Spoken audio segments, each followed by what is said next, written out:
सकता है।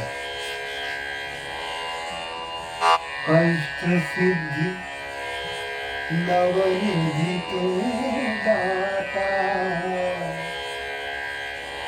असुबर दीन जानकी माता। अष्ट सिद्ध, आठों सिद्धियां, नवनिधि और नवनिधि के दाता कौन? हनुमान जी। वरदान किसने दिया? स्वयं माता जानकी ने। असुबर दीन जानकी माता, यह जानकी माता ने आशीर्वाद दिया, वरदान दिया। तो एक ऐसी शक्तियां हमारे वीर हनुमान जी में है, अगर उनकी आराधना करते हैं तो आठों सिद्धियां और नवोनिधियां इसकी शक्ति प्राप्त हो जाती है। हनुमान जी अतुलित बल भावन, हेम शैलाभ देहं, दनुज बलि प्रशानं, ज्ञानी नाम गगनं, सकल गुण निधानं, वानराणाधीशं, रघुपति प्रियभक्तं वात जातं। अतुलित बल भावन, अतुलित बल के स्वामी है वो।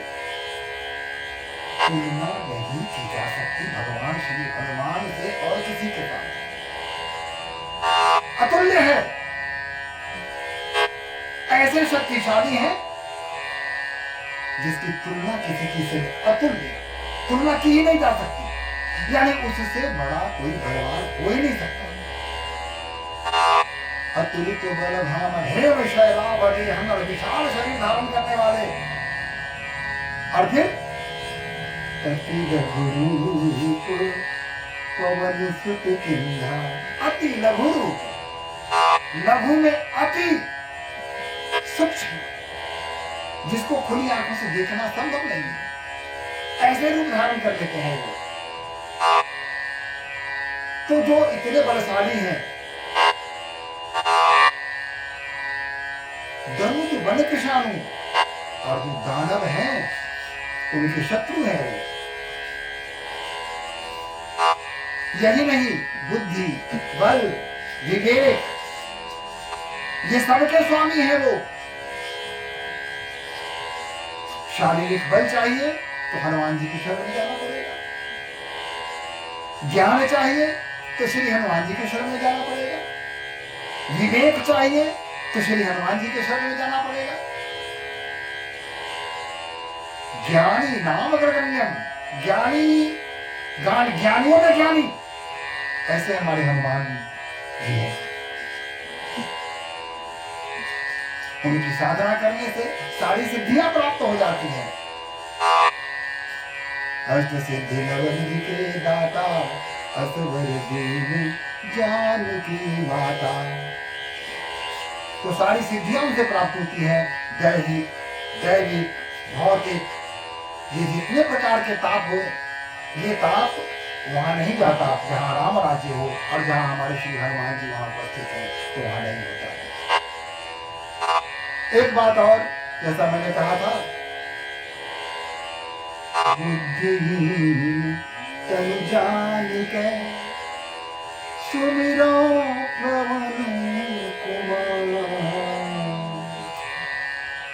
बल बुद्धि विद्या देहु मोहि, हरहु क्लेश विकार।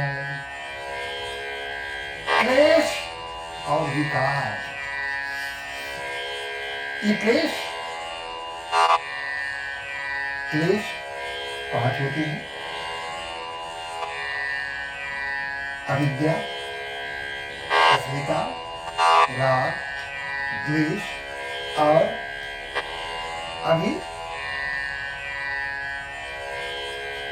निवेश, ये 5 क्लेश हैं।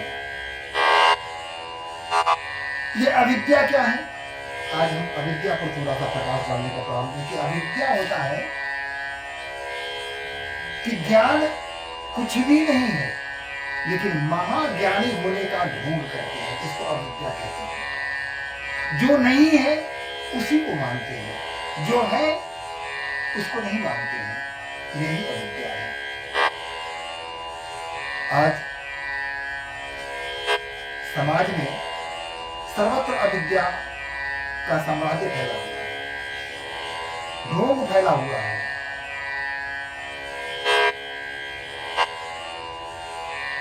लोग अपनी अपनी बातों को लेकर समाज के सामने आते हैं, उल्टी सीधी बात करते हैं। न तो उन्हें शास्त्र का ज्ञान है, न धर्म का ज्ञान है, न उनमें बुद्धि है, न विवेक है, न ज्ञान है, फिर भी महाज्ञानी अपने आप को प्रकट करने का प्रयास करते हैं। कभी कभी ऐसी बातों को वो सामने लेकर आ जाते हैं जिससे समाज में विग्रह उत्पन्न होता है। तो ऐसे लोगों को हम अविद्या से ग्रसित समझते हैं। अब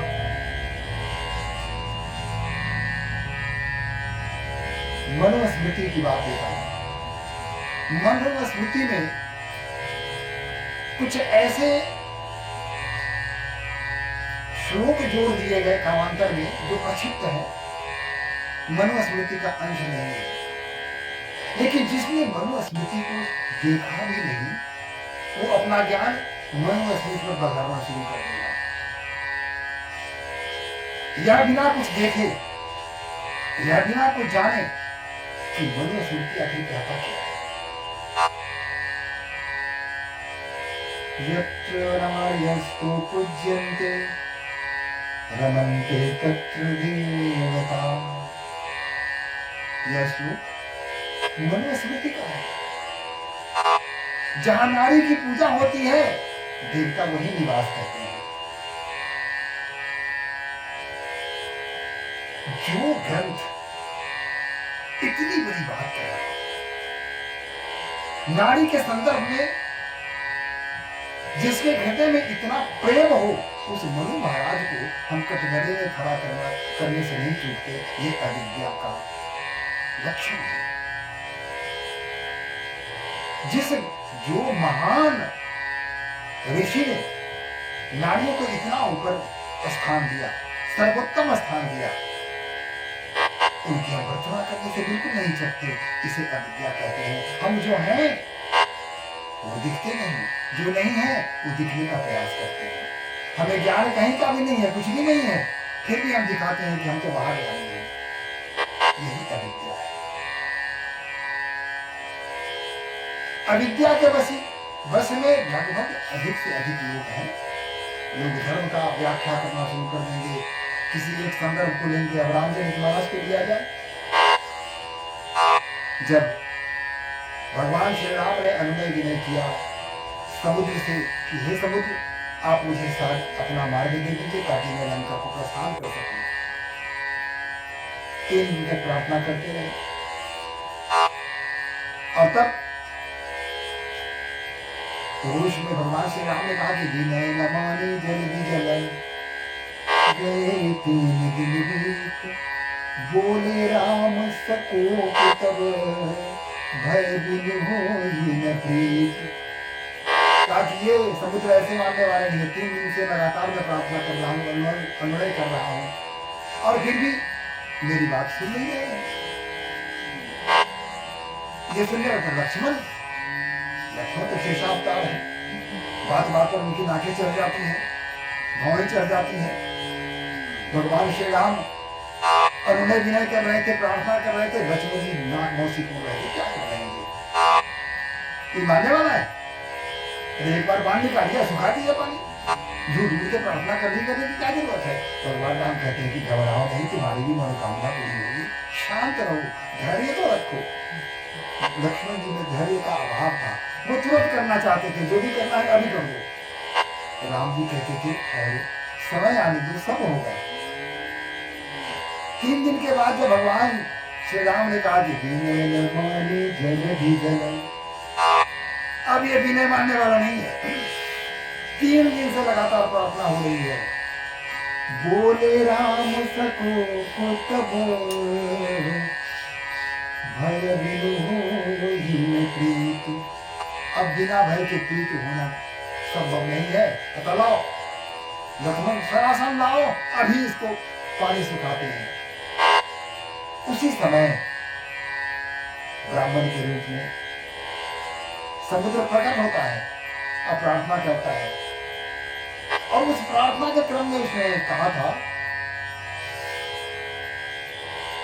बोल गवार शुद्र पशु नारी सकल तारना के अधिकारी। क्या कि भूत गवार शुद्र पशु और नारी। अब यहाँ तारना शब्द की बात आती है। ये तारना शब्द आया है। तारना का अर्थ होता है उन्हें ज्ञान देना, उन्हें समझाना, उन्हें शिक्षित करना।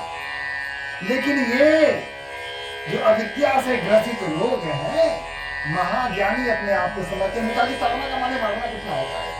गोस्वामी तुलसीदास ने ठीक नहीं किया। बताइए, ढोल को भी ढोल ठीक है, गंवार जो मूर्ख उसको मारिएगा, शूद्र को मारिएगा, पशु को मारिएगा और नारी को मारिएगा, ये कौन सी बात हो गई? तुलसीदास ने अच्छा नहीं किया।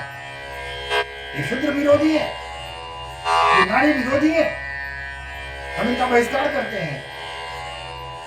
ये मूर्ख महाज्ञानी पाखंडी,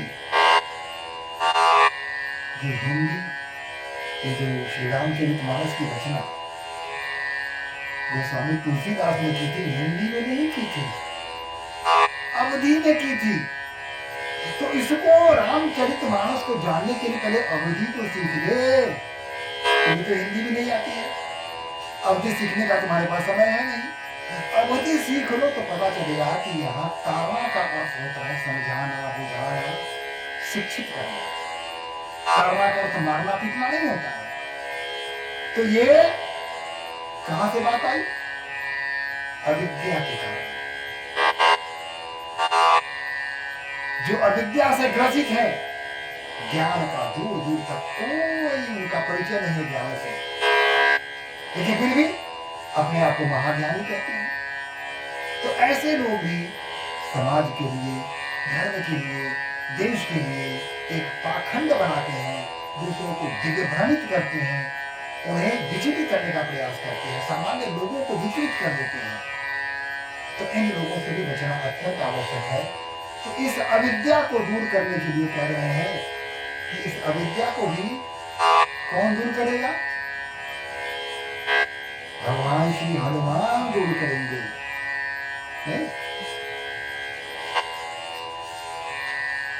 बुद्धिहीन तनु जानिकर सुमिरो पवन कुमार, बल बुद्धि विद्या देहु मोहि। आपका जो बल है मुझे दीजिए, आप जो विद्या है वह मुझे प्रदान कीजिए।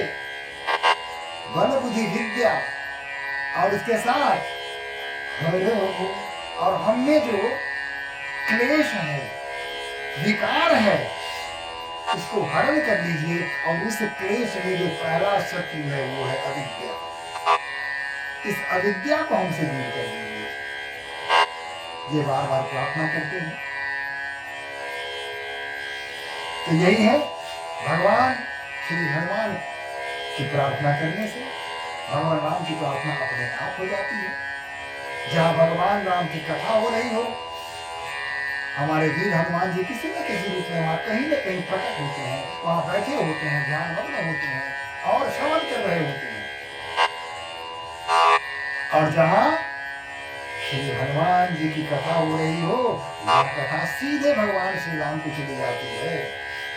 तुम्हारे भजन राम को भा पावे, जन्म जन्म के दुख बिसरावे। तो आइए, श्री राम जय राम जय जय राम, श्री राम जय जय राम। संकट मोचन कृपा निधान, संकट मोचन जय हनुमान। श्री राम जय जय राम।